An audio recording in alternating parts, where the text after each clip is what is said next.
slow up, no I don't take shit. I got no love for the fakeness. If you wanna play tough and wanna hate this, I'll always show up. I don't Held on the internet, sitting in a rented Lamborghini, told me I can erase my taxes by calling my bedroom a synagogue. So let me, an old rabbi, tell you the truth. Here is the trick they are all shouting about, and I will surprise you. It is true. It is even legal. It is called the Clergy Housing Allowance. If you are a real, ordained member of the clergy, a rabbi, a priest, an imam, a reverend, the portion of your pay that goes toward your home is not taxed as ordinary income.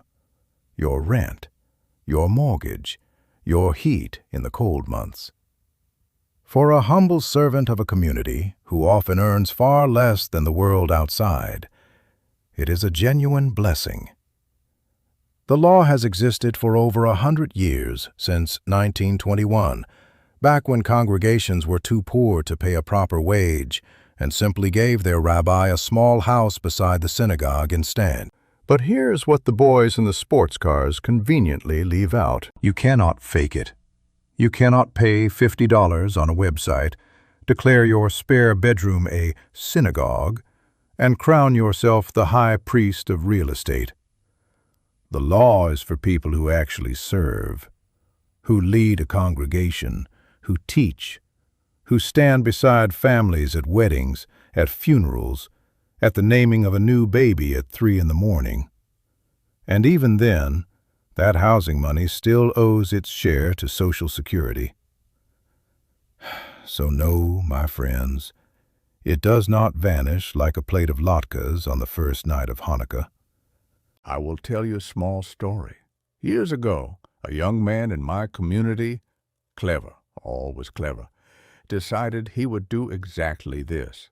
He printed himself a certificate, called his garage a house of worship, and told everyone he had outsmarted the government.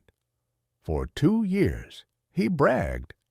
In the 3rd year, a very polite letter arrived from the IRS, and let me tell you, they were far less amused than he was.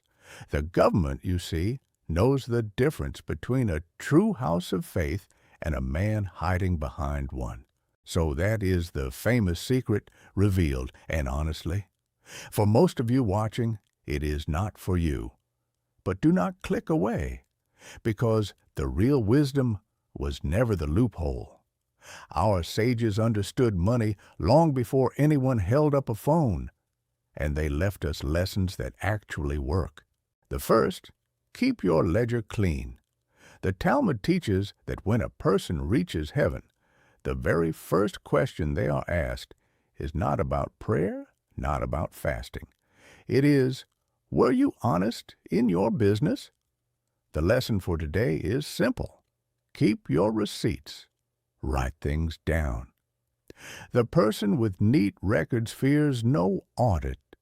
The person guessing in April, hoping no one notices, that is the person who receives the letter. The second, give, and the giving returns to you.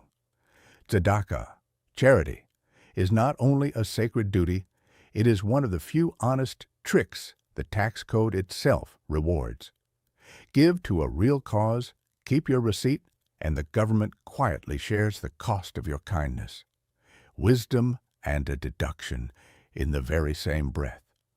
Where else will you find such a bargain? The third, do not leave money on the table out of laziness. The same sages who warned against greed also taught that a person should not be careless with what they have earned.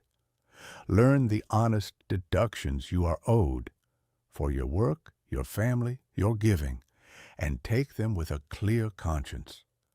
To overpay out of ignorance is no virtue. And the fourth, the most important of all, do not be a chazzer, a pig. The schemers who twist these laws into fake churches and invented titles, the IRS has a very long memory. They take such people to court, and they win.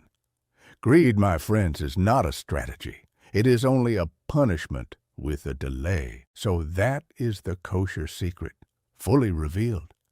The real trick was never a loophole at all. It is to be honest, to be generous, to take what is fairly yours, and to never ever be greedy. Do these things, and I promise you will sleep far better at night than any boy in a rented Lamborghini. Now, I am not your accountant. This is not financial advice. For your own situation, sit with a good one. But I am an old rabbi, and this much I know to be true. If this was helpful, share it with someone you love, pay your taxes honestly, and be well. Shalom.